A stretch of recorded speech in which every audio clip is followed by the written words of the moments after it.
Esta conferencia comenzará a grabarse. Bien, pues vamos a dar comienzo a una nueva sesión de comentarios al libro Durantia. Esta vez estamos con la parte cuarta, la vida y las enseñanzas de Jesús, y vamos a continuar con el documento 134, los años de transición. Pues bien, hoy lo que vamos a ver es el epígrafe quinto, la soberanía política. Este epígrafe quinto es una de las conferencias de Urmia. Vimos en el epígrafe segundo cómo Jesús iniciaba un viaje con una caravana al mar Caspio y a la vuelta, bueno, a la ida, quedó con un promotor de estudio de la espiritualidad y las filosofías del mundo, un tal Cimboitón. Quedó con él en que a la vuelta del viaje con las caravanas, pues se quedaría allí a dar unas conferencias durante 2 semanas. Y dio pues unas conferencias y atendió pues unos grupos de preguntas y respuestas en las cuales los reveladores de Urantia pues decidieron incorporar, no sin bastante reflexión y discrepancia, decidieron incorporar como información al libro de Urantia y constituyeron estos 3 epígrafes finales del documento 134. Las conferencias de Urmia son la conferencia sobre la soberanía divina y humana, sobre la soberanía política y el último sobre la ley, la libertad y la soberanía. Entonces, la discrepancia entre los reveladores sobre si incluir o no esta información en el libro de Urantia que se entregó en las décadas de los años 20-30 del siglo XX, versaban en que, lo vamos a leer de nuevo porque esto está al final del epígrafe 3, dice así: cuando nosotros, los seres intermedios, los reveladores correspondientes a esta parte cuarta, la vida y las enseñanzas de Jesús, que se entregó un año más tarde de terminarse de entregar las 3 primeras partes del libro de Urantia. Cuando nosotros, los seres intermedios, preparamos por primera vez el resumen de las enseñanzas de Jesús en Urmia, surgió un desacuerdo entre los serafines de las iglesias y los serafines del progreso, 2 ayudantes de la evolución en la tierra. Unos, los serafines de las iglesias, para conservar lo bueno de las religiones, y otros, los serafines del progreso, para precisamente que las religiones avancen. 2 fuerzas tensionadas, antagonistas, en colaboración total, por supuesto, sobre si sería o no prudente incluir estas enseñanzas en la revelación de Urantia. Las condiciones imperantes en el siglo XX, tanto en el campo religioso como en el de los gobiernos humanos, son tan diferentes de las que predominaban en los tiempos de Jesús que ciertamente era muy difícil adaptar las enseñanzas del Maestro en Urmia a los problemas del reino de Dios y de los reinos de los hombres, tal como estas funciones mundiales existen en el siglo XX. ¿Cómo adaptamos lo que dijo Jesús en Urmia a el siglo XX? Y entonces hubo ahí discrepancias. Nunca conseguimos esbozar una exposición de las enseñanzas del maestro que fuera aceptable para ambos grupos de estos serafines del gobierno planetario. Se intentó un acuerdo, pero no se llegó a conseguir. Finalmente, el Melquisedec, el hijo Melquisedec, uno de los altas órdenes espirituales del universo local, creadas directamente por Micael de Nevadón, un hijo Melquisedec.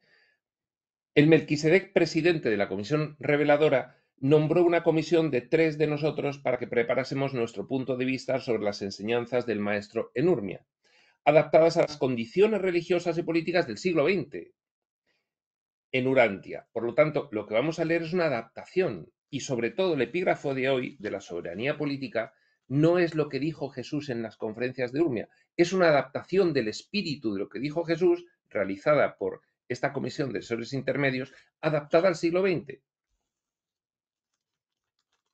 Pero, por supuesto, aprobado por el hijo Melquisedec, con lo cual perfectamente válida para nosotros y para nuestra evolución espiritual. Por consiguiente, nosotros 3 seres intermedios secundarios completamos dicha adaptación de las enseñanzas de Jesús, adaptación, expresando de nuevo sus pronunciamientos de una forma aplicable a las condiciones mundiales contemporáneas.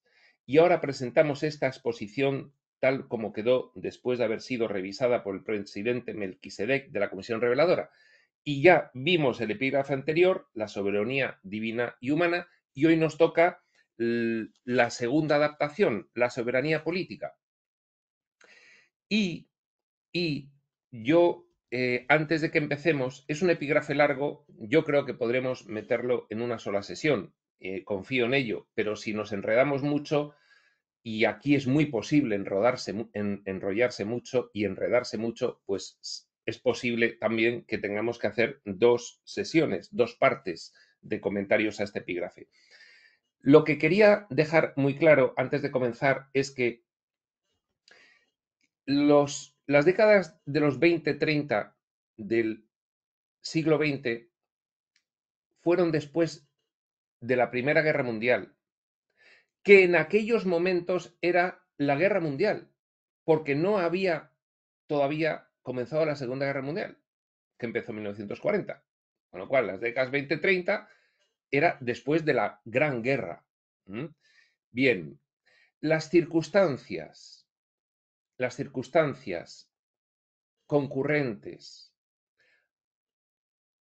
geopolíticas a las cuales la Comisión de Reveladores Durantia adaptó las enseñanzas de Jesús,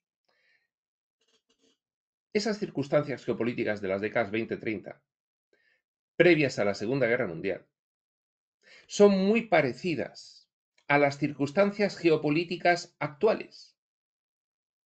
Con esto no quiero decir que vaya a haber una tercera guerra mundial, que quien esté al tanto de la actualidad geopolítica, pues se dará cuenta de que hay fuerzas que promueven y desean que haya una tercera guerra mundial y están actuando.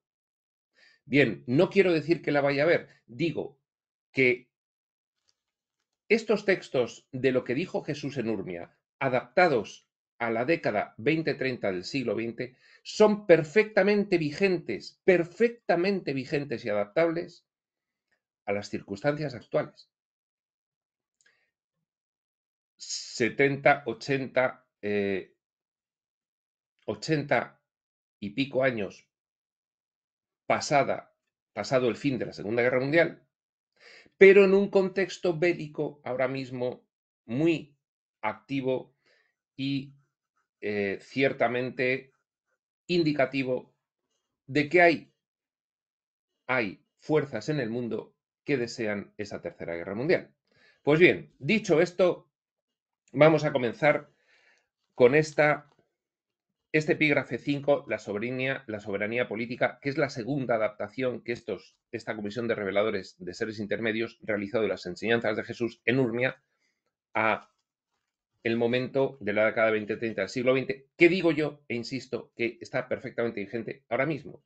Y también este epígrafe tiene una nota aclaratoria de los reveladores, que es lo primero que vamos a leer, y dice así: aunque la enseñanza del Maestro sobre la soberanía de Dios es una verdad, es lo que vimos en nuestra sesión pasada al comentar el epígrafe 4, la soberanía divina y humana, complicada solo por la subsiguiente aparición entre las religiones del mundo de la religión formada alrededor de su persona, lo que dijo Jesús,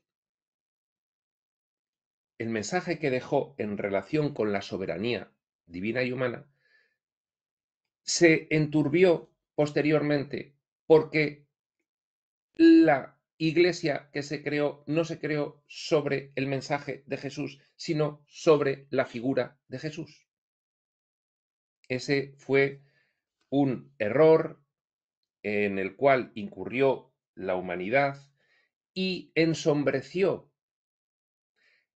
el alcance y la efectividad final que pudo haber tenido el mensaje de Jesús. ¿De acuerdo?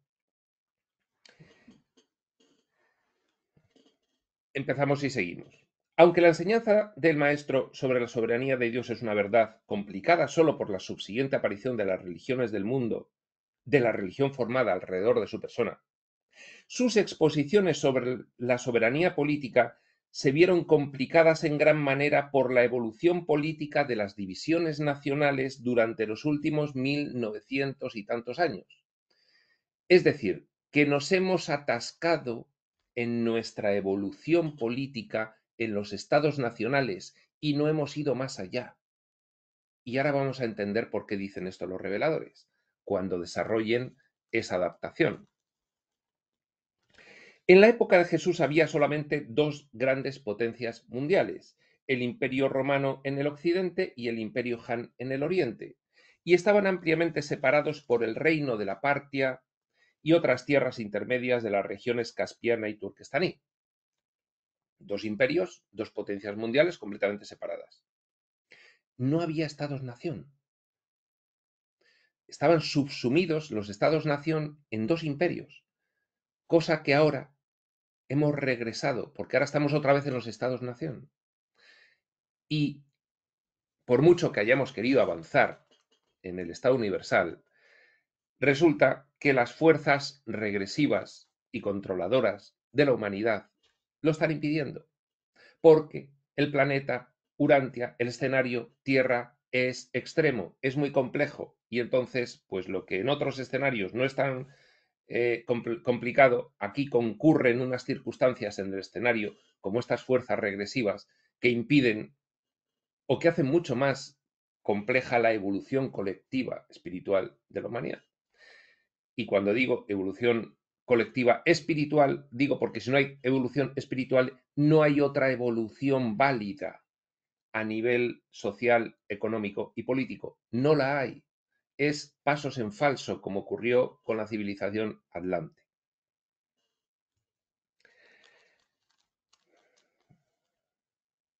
Por lo tanto, después de decir los reveladores que antes había dos imperios en la época de Jesús, en la siguiente presentación nos hemos apartado aún más de la sustancia de las enseñanzas del maestro en Urmia relativas a la soberanía política, intentando al mismo tiempo describir la esencia de dichas enseñanzas en la medida en que sean aplicables a la etapa especialmente crítica de la evolución de la soberanía política del siglo XX después de Cristo, los estados-nación.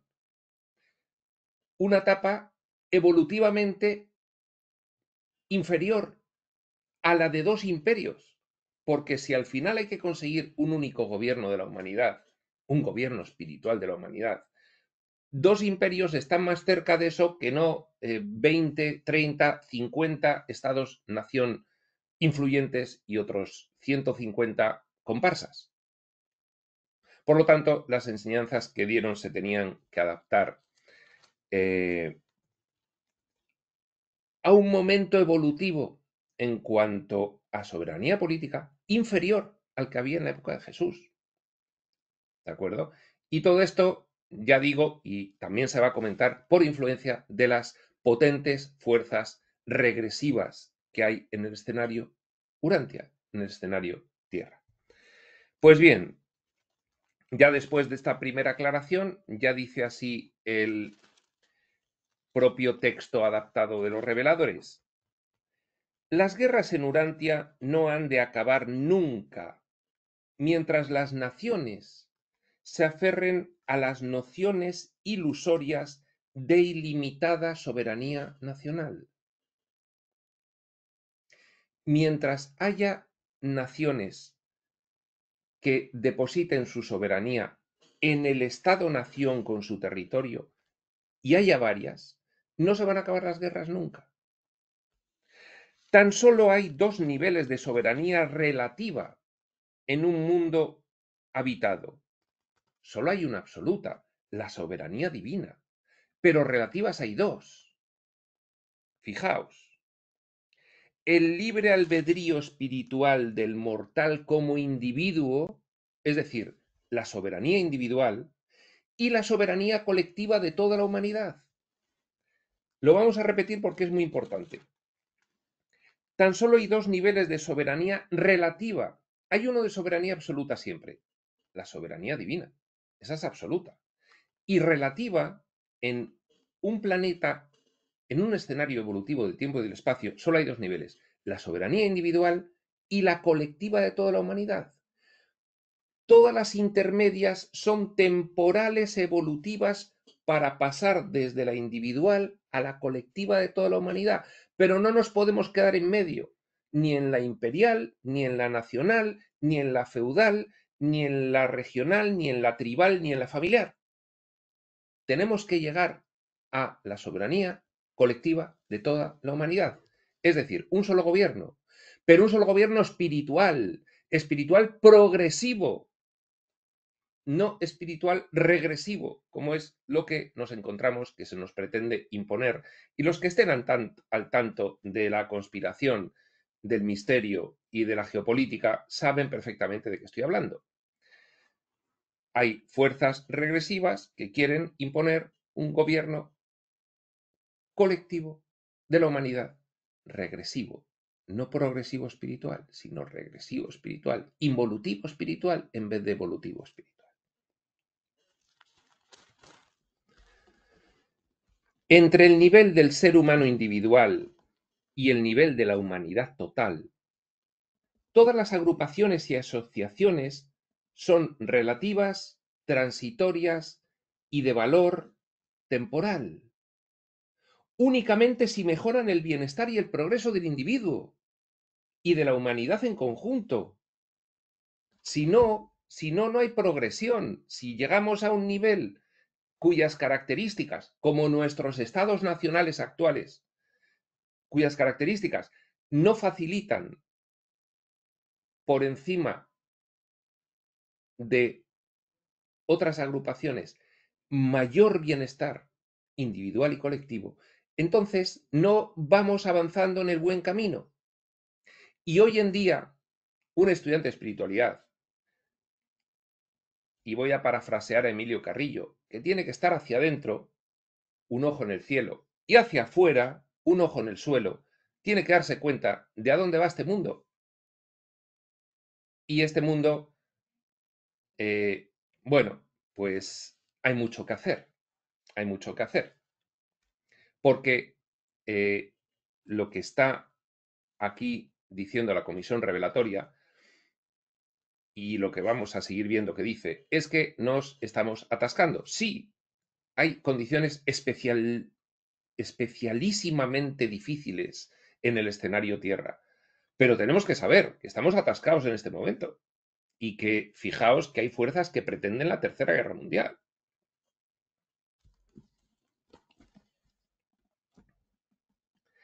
Los maestros religiosos deben recordar siempre que la soberanía espiritual de Dios está por encima de todas las lealtades espirituales interpuestas e intermedias.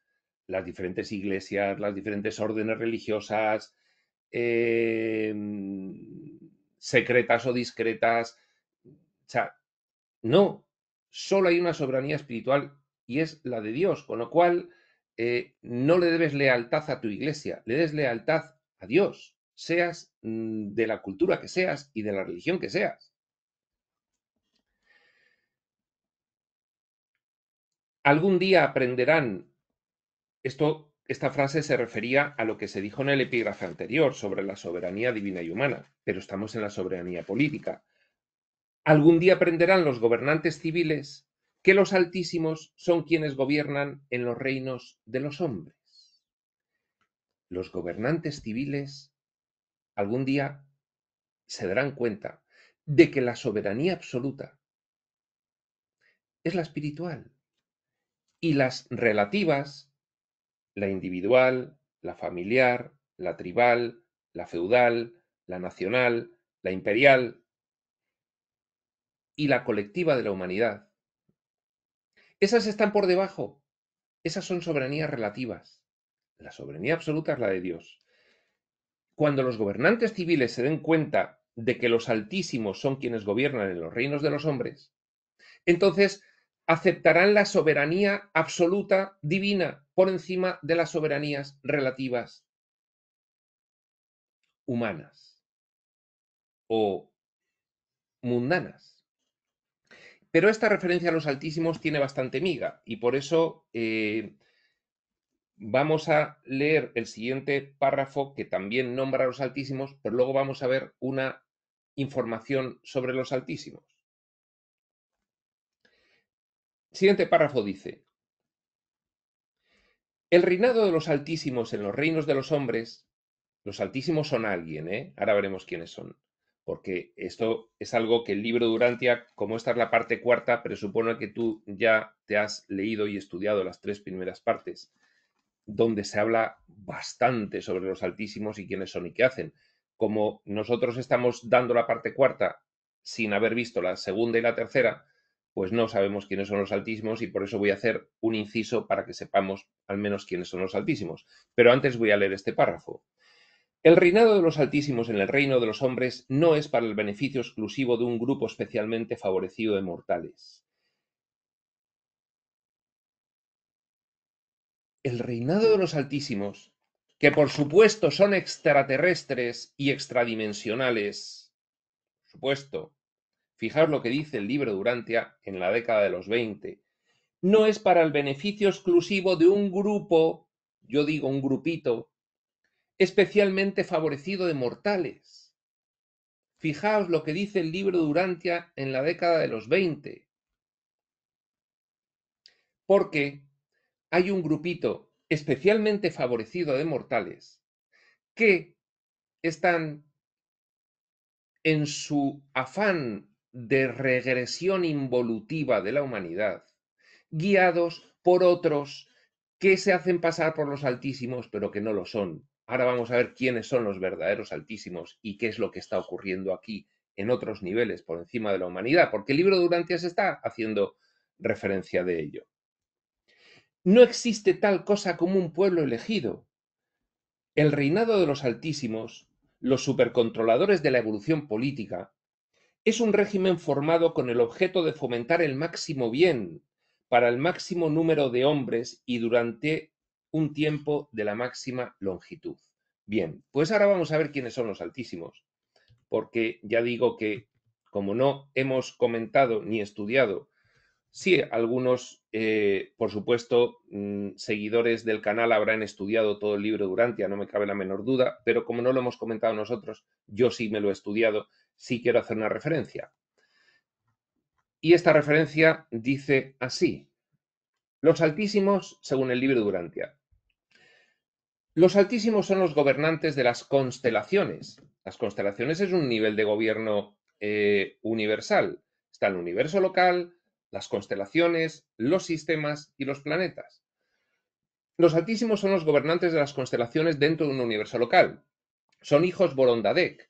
Los hijos Borondadek son unos altos hijos del universo local. Están los Melquisedec, están los Borondadek, están los Lanonandek. Los Borondadek son los dirigentes de las constelaciones, los altísimos, y los Lanondadek son los dirigentes de los sistemas. Como por ejemplo, pues el conocidísimo, pero desconocidísimo Lucifer.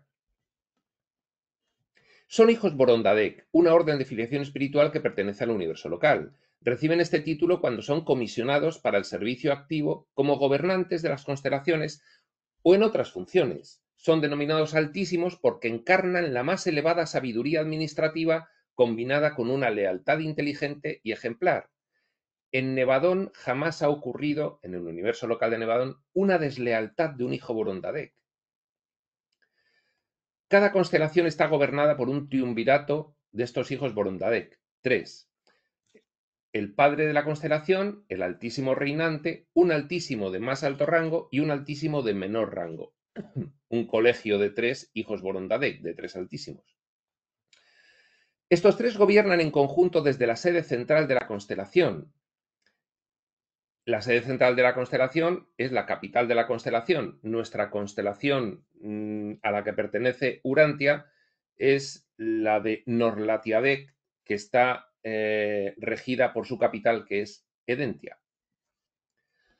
En el caso de Urantia, la constelación es Norlatiadec y su sede es Edentia. Los altísimos ejercen su autoridad por periodos de servicio de unos 150.000 años urantianos. Se van turnando cada 150.000 años. Su labor principal se centra en la legislación y supervisión de las constelaciones. Ellos promulgan leyes que afectan a las razas mortales y grupos nacionales de los mundos habitados. Supervisan los asuntos espirituales y físicos de las constelaciones. Deliberan con los soberanos de los sistemas locales y mantienen canales de comunicación eficaces con Salvintón, que es la sede del universo local. Relación con Urantia. aquí vamos a ver por qué los altísimos de la constelación tienen mucha relación con Urantia.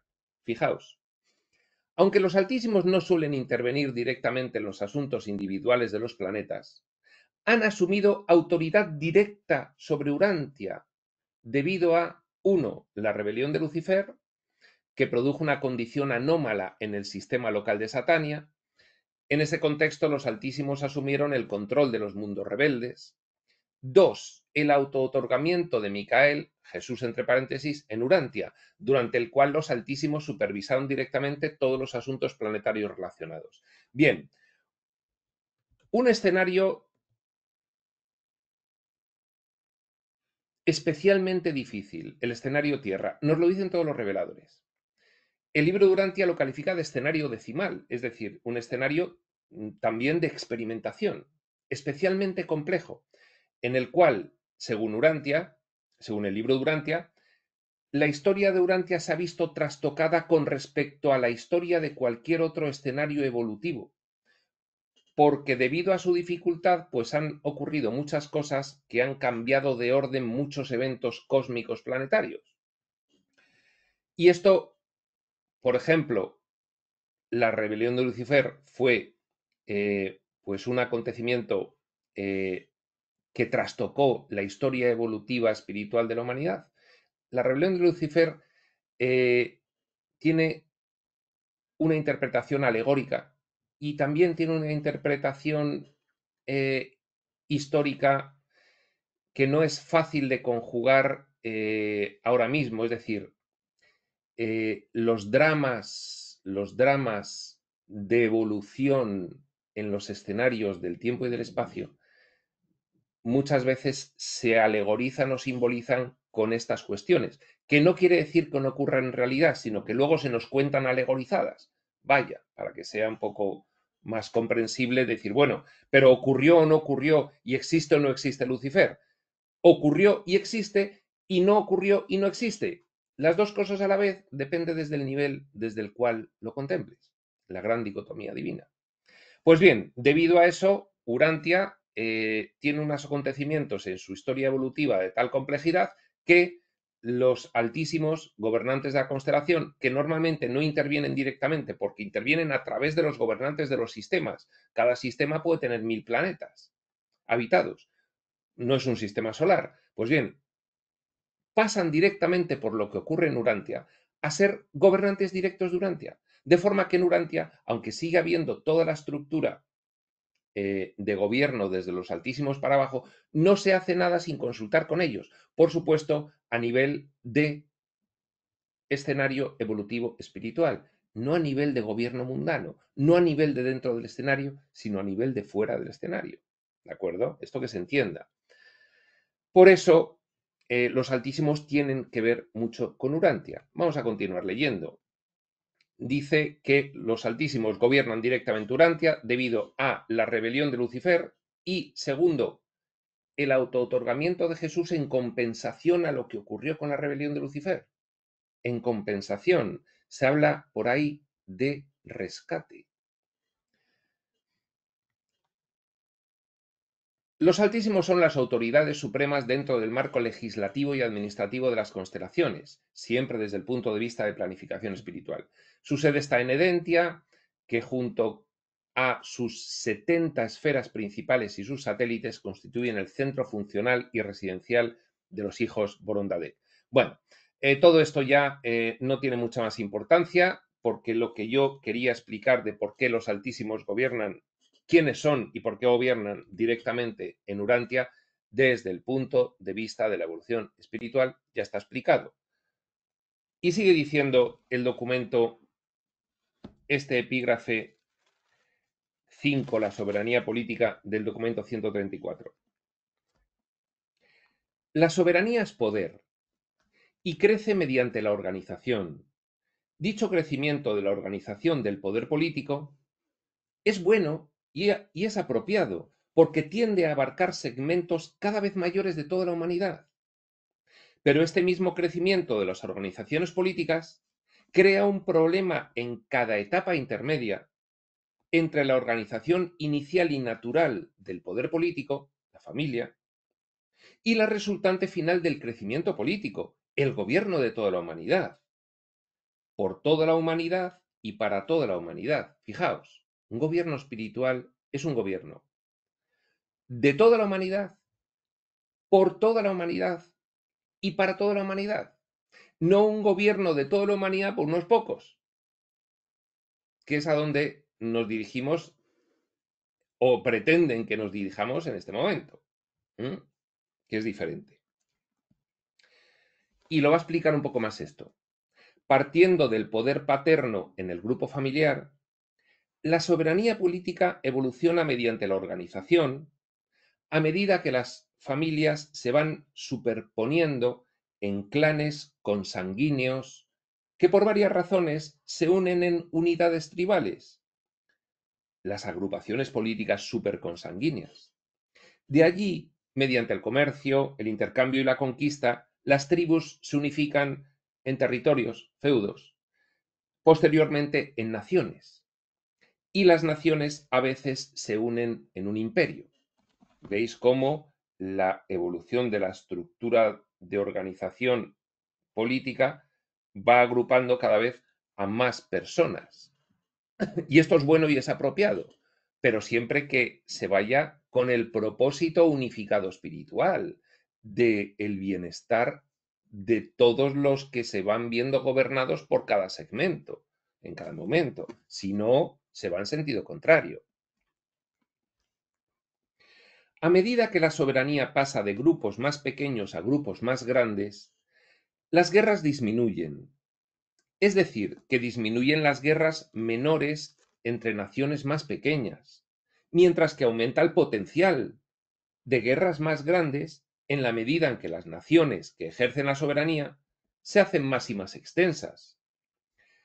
Finalmente, cuando todo el mundo haya sido explorado y ocupado, cuando los países sean pocos, fuertes y poderosos, cuando estas naciones grandes y supuestamente soberanas lleguen a tocarse en las fronteras, cuando solo los océanos las separen, se habrá preparado el escenario para grandes guerras, conflictos mundiales.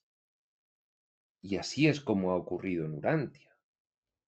Solo que en Urantia, muy agravado, porque en Urantia, debido a la complejidad del escenario, se planificó así, por motivos de altísimo nivel espiritual, se planificó así, porque se quería explorar todo y también lo extremo. Y entonces, bueno, nos tocó en Urantia, nos tocó en la Tierra lo extremo. Debido a esos motivos, nuestra evolución no ha sido la natural, sino que hemos evolucionado artificialmente de una forma regresiva y sin posibilidad de llegar a un final evolutivo, colectivo, efectivo, razonable, sino que vamos en un camino sin salida. Las así llamadas naciones soberanas no pueden rozarse sin generar conflictos y provocar guerras. La dificultad en la evolución de la soberanía política, desde el núcleo familiar hasta la humanidad en bloque, yace en la inercia-resistencia que se observa en todos los niveles intermedios. Hay una inercia-resistencia, pues a preservar el conservadurismo, a preservar el poder de la familia y no renunciar a la soberanía familiar en favor del clan consanguíneo. Hay una resistencia del clan consanguíneo en preservar la soberanía del mismo y no renunciar a la misma en beneficio de la tribu, y así hay una inercia-resistencia. Eso en todos los escenarios. En el escenario Tierra, en Urantia, hay más componentes ahí que la inercia-resistencia. Están alegorizados como la rebelión de Lucifer, a partir de la cual, pues hay fuerzas regresivas que obedecen, fuerzas regresivas, nivel séptimo físico-material, que obedecen a otras fuerzas regresivas, nivel sexto morontial, que impiden de facto que haya una evolución colectiva natural y razonable en el escenario Tierra. Pero desde planificación, las conciencias que hemos venido aquí ya lo sabemos y estamos aquí a pesar de todo. Es que esto tiene muy diferentes análisis, depende del punto de vista desde el cual lo analices. ¿Mm? Con lo cual no nos podemos quejar los estudiantes de espiritualidad si queremos hacer un ejercicio sano de responsabilidad y reconocer que no te ocurre nada sin que previamente lo hayas consentido.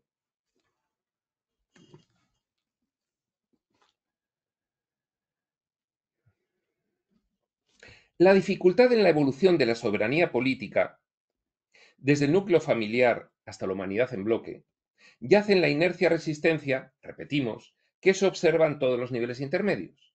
Las familias desafían en ocasiones a su clan, en tanto que los clanes y las tribus a menudo estaban subversivos en cuanto a la soberanía del Estado territorial. Cada evolución nueva y progresiva de la soberanía política se encuentra, y se ha encontrado siempre, estorbada y entorpecida por las etapas de andamio de las evoluciones anteriores en la organización política. Y esto ocurre porque la lealtad humana, una vez en movimiento, es difícil de cambiar. La misma lealtad que posibilita la evolución de la tribu, dificulta la evolución de la supertribu, el estado territorial o feudal. Y la misma lealtad, entre paréntesis, el patriotismo, que hace posible la evolución del Estado nacional, complica enormemente el desarrollo evolutivo del gobierno de toda la humanidad. Pero, fijaos, aquí surge lo más interesante de comprender de este documento y de este mensaje. Aplicado completamente a la Tierra. Las personas conscientes, ya seamos del camino espiritual, los que deberíamos de ser más conscientes, o del camino del misterio o de la conspiración o del estudio geopolítico. Las personas conscientes que se dan cuenta de que el camino actual que llevamos hacia un gobierno de la humanidad es un callejón sin salida, porque no es en beneficio de la humanidad, por toda la humanidad y para toda la humanidad, sino que es en beneficio de unos pocos, por unos pocos y para ellos pocos. Los que nos damos cuenta de esto, preferimos permanecer en el nivel de Estados-nación hasta que la influencia de esas fuerzas subversivas sea neutralizada. Pero esto no quiere decir que el nivel de Estado-nación sea un nivel definitivo en el cual quedarse. Es que tenemos que continuar hacia un gobierno global de la humanidad de base espiritual profunda. Tenemos que continuar. Aunque no en esta línea, y está bien que si es en esta línea digamos, no, preferimos quedarnos como Estados-nación a estas agrupaciones que estamos viendo supernacionales, y no quiero hablar de agrupaciones supernacionales concretas, pero todos sabemos a qué agrupación nacional, supernacional concreta me estoy refiriendo, que va en sentido contrario hacia donde tiene que ir, y todos lo vemos. Pues mientras eso ocurra, tenemos que echar el freno y quedarnos en los estados nacionales y intentar neutralizar desde dentro esas fuerzas subversivas y cuando lo consigamos ya avanzar, sí, ahí sí, a un gobierno final global de la humanidad. Pero mientras no. Pero no nos quedemos con la idea de que el Estado Nacional es la panacea de la evolución espiritual de la humanidad. No, va a serlo el gobierno legítimo espiritual profundo final, después de librarnos de la influencia de las fuerzas subversivas, cosa que solo se puede hacer aumentando el nivel de conciencia a nivel mental y a nivel de acción. Estamos en los escenarios de la demostración, del movimiento, de la acción. También necesitamos acción. No solamente es aumentar el nivel de conciencia y la energía. Eso para la mayoría de las personas está muy bien, pero habrá otras que sientan la llamada del activismo y que deberán ponerse en el camino del activismo. Porque si no hay activismo aquí, pues con solo subir el nivel de conciencia no se va a conseguir nada efectivo. Lo que conseguiremos será lo que vaticinan los reveladores profundos actuales. Habrá dos tierras. Y una tierra acabará sucumbiendo y otra tierra permanecerá. Pero necesitamos cambio de conciencia, primero, imprescindible, condición sine qua non, condición sin la cual no. Y necesitamos también acción, por supuesto que sí, por supuesto que sí.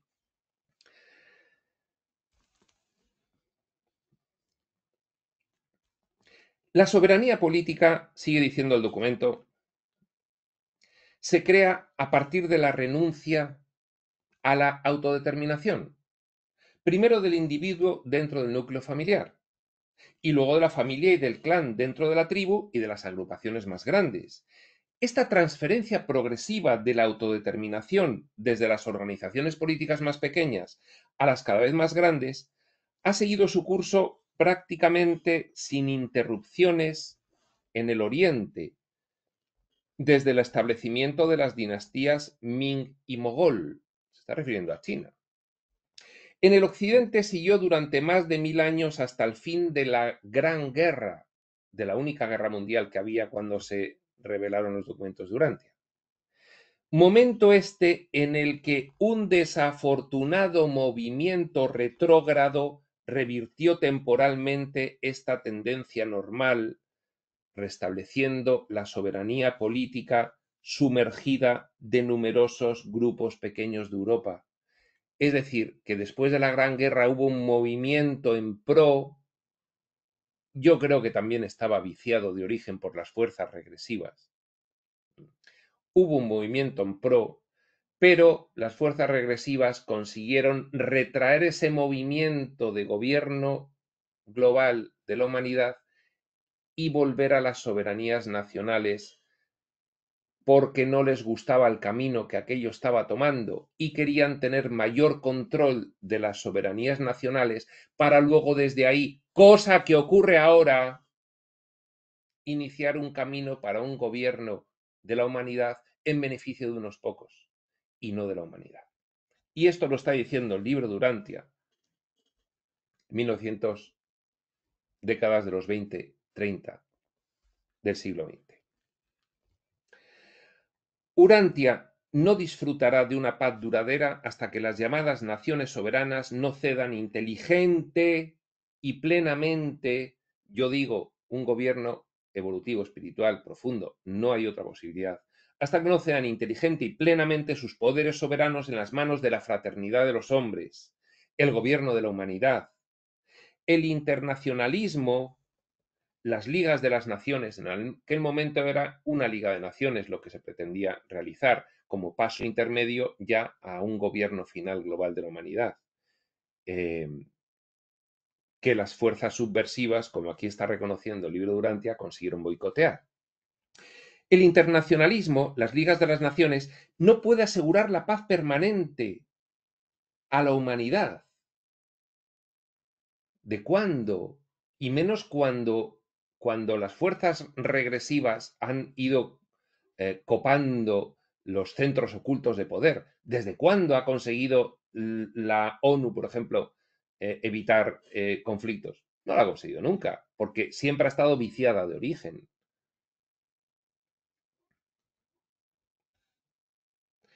Las confederaciones mundiales de las naciones podrán prevenir eficazmente las guerras menores y podrán controlar de forma aceptable a las naciones más pequeñas, pero no pueden prevenir las guerras mundiales, ni controlar a los 3, 4 o 5 gobiernos más poderosos.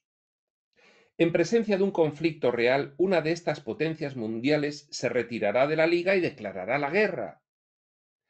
Es imposible evitar que las naciones entren en guerra mientras éstas estén afectadas con el virus engañoso de la soberanía nacional.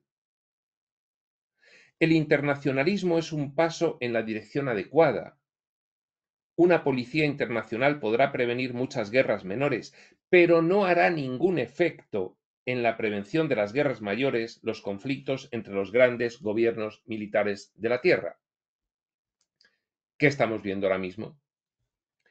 A medida que disminuye el número de las naciones verdaderamente soberanas, grandes potencias, aumenta tanto la posibilidad como la necesidad del gobierno de la humanidad. Cuanto menos estados-nación poderosos haya, más inminente es lograr un gobierno global, porque si no, acabará en guerra mundial. Ya se ha visto. Cuando existan tan solo unas pocas grandes potencias realmente soberanas, éstas tendrán que embarcarse en una lucha a muerte por la supremacía nacional imperial o mediante la renuncia voluntaria a ciertas prerrogativas de la soberanía, crearán el núcleo esencial de la potencia supernacional que marcará el comienzo de la verdadera soberanía de toda la humanidad.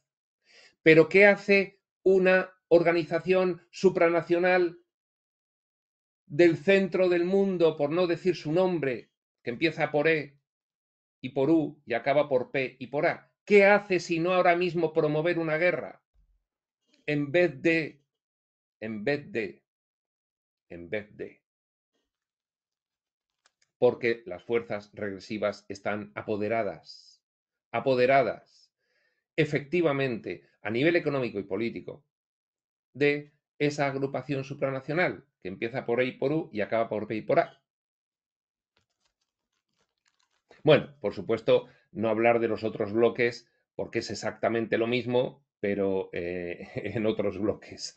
Yo hablo del mío, que es en el que estoy, pero los otros bloques están igual. Estamos en un momento ahora mismo, para los que estén atentos a la evolución geopolítica, en fin, estamos de los pelillos, así agarrados, de los pelillos. Bueno, lo fundamental ya se ha explicado. Lo que queda lo voy a leer de corrido, porque ya es conclusivo y ejemplificativo, con lo cual ya no me voy a parar casi a comentar. Lo termino de leer y acabamos la sesión. No habrá paz en Urantia hasta que todas las naciones llamadas soberanas entreguen el poder de declarar la guerra en las manos de un gobierno representativo de toda la humanidad, un gobierno evolucionario espiritual, por supuesto. La soberanía política es innata en los pueblos del mundo. Cuando todos los pueblos de Urantia creen un gobierno mundial, tendrán el derecho y el poder de hacer que dicho gobierno sea soberano. Y cuando esa potencia mundial representativa o democrática controle las fuerzas terrestres, aéreas y navales del mundo, la paz en la tierra y la buena voluntad entre los hombres podrá prevalecer, pero no hasta entonces. Bueno, vamos en una línea temporal diferente a esa, es lo que estaba comentando. Tenemos que cambiarnos de línea temporal neutralizando las fuerzas regresivas. Eso solo se consigue aumentando el nivel de conciencia colectivo, cosa que ahora mismo pues parece bastante complicado, pero confiemos en los reveladores que son optimistas. Podemos utilizar una ilustración importante de los siglos XIX y XX. Los 48 estados de la Unión Federal Norteamericana viven en paz desde hace mucho tiempo. Ya no hay guerras entre estos. Han renunciado a su soberanía, entregándosela a un gobierno federal. Esto lo dicen en la década de los 20-30. Y por medio del arbitraje en caso de guerra, abandonaron toda pretensión ilusoria de autodeterminación. Aunque cada uno de los estados regula sus asuntos internos, no se ocupa de las relaciones exteriores, tarifas, inmigración. Ahora de las tarifas hay uno que se ocupa mucho. Asuntos militares ni comercio interestatal. Tampoco se ocupa los estados individuales de los asuntos de la ciudadanía. Los 48 estados, ahora son 51, sufren los azotes de la guerra solo cuando se encuentra en peligro la soberanía del gobierno federal. Estos 48 estados, al abandonar el doble sofisma de la soberanía y la autodeterminación, disfrutan de paz y tranquilidad interestatal. Está hablando de Estados Unidos y es que el documento, el libro de Urantia se entregó revelado en Estados Unidos, con lo cual pues, es normal que hable de allí. En este estado mundial, las naciones más pequeñas serán tan poderosas como las más grandes. Leo de nuevo. Estos 48 estados, al abandonar el doble sofisma de la soberanía y la autodeterminación, disfrutan de paz y tranquilidad interestatal. Así comenzarán a disfrutar de la paz las naciones de Urantia, cuando renuncien libremente a su soberanía para confiársela a un gobierno mundial. progresivo espiritual, no regresivo espiritual, es decir, evolutivo, no involutivo. La soberanía de la fraternidad de los hombres. En este estado mundial, las naciones más pequeñas serán tan poderosas como las más grandes, así como el pequeño estado de Rhode Island tiene sus 2 senadores en el Congreso norteamericano, al igual que el estado de Nueva York con su gran población, o que el estado de Texas con su gran territorio, los pequeños con el mismo poder que los grandes. La soberanía estatal limitada de estos 48 estados fue instituida por los hombres y para los hombres. La soberanía superestatal nacional de la Unión Federal Norteamericana fue creada por los primeros 13 estados para su propio beneficio y para el beneficio de los hombres. Del mismo modo, las naciones crearán alguna vez la soberanía supernacional y del gobierno planetario de la humanidad para su propio beneficio y para el beneficio de todos los hombres. Los ciudadanos no nacen para el beneficio de los gobiernos. Esto nos suena actualmente. Los gobiernos son organizaciones creadas y concebidas para el beneficio de los hombres. La evolución de la soberanía política no puede sino terminar en la aparición del gobierno soberano de todos los hombres. Todas las demás soberanías son de valor relativo, de significado intermedio y de carácter subordinado y temporal. Con el progreso científico, las guerras serán cada vez más devastadoras, hasta volverse prácticamente un suicidio racial. ¿El progreso científico actual, estás diciendo, libro Durantia? Sí. Con el progreso científico, las guerras serán cada vez más devastadoras hasta volverse prácticamente un suicidio racial. Segunda Guerra Mundial. ¿Y qué ocurriría en la hipótesis eventual de una tercera? ¿Cuántas guerras mundiales habrán de librarse? ¿Cuántas ligas de naciones habrán de fracasar para que el hombre esté dispuesto a establecer el gobierno de la humanidad? Mientras no nos libremos de las fuerzas regresivas involutivas, no lo vamos a poder hacer. Y empieza a disfrutar de las bendiciones de la paz permanente y a recoger los frutos de la tranquilidad de la buena voluntad entre sí mismos, la buena voluntad mundial. Bien, decía yo que la única posibilidad es la evolución espiritual individual, porque cuando hay una masa crítica mundana, no energética sutil, mundana, ya le daremos la espalda a este sistema y se caerá. Pero mientras no haya evolución, por eso las fuerzas regresivas evolutivas están realizando todas esas agendas para impedir la evolución de la humanidad, para conseguir la desconexión del espíritu.